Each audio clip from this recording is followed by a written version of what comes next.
Handang-handa na nga ang celebrity couple na sina Vice Ganda at Ayon Perez na magkaroon ng sarili nilang anak sa pamamagitan ng surrogacy. Ang surrogacy ay isang legal agreement kung saan pumapayag ang isang babae na maging surrogate mother sa donor na magiging magulang ng sanggol matapos ipanganak.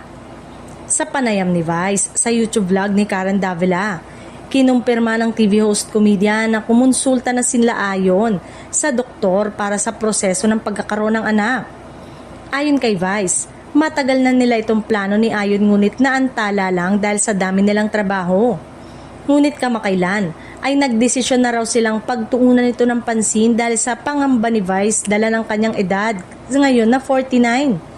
Sa pag-uusap nila ni Ayon, si Vice ang sasailalim sa naturang procedure kaya kailangan niya itong paghandaan.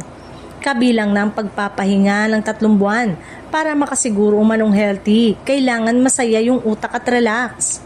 Nang malaman ito ni Vice ay nagdalawang isip daw siya kung kaya ba niyang mawala sa kapamilya noon time show na It's Showtime ng 3 buwan. Nangangamba raw siya sa maaaring mangyari sa programa kung sakaling mawala siya ng ganong katagal.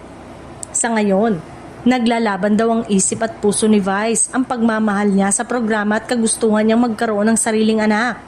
Kailangan ko talagang magdesisyon at kumbinsin yung sarili ko na you have to let go, It's Showtime for 3 months, aniya. Kung gagawin ng surrogacy, dagdag pa ni Vice. Kaya daw, ngayon ay naghahanap siya ng makasama sa show na kahit umano wala siya, ay kayang dali ng show.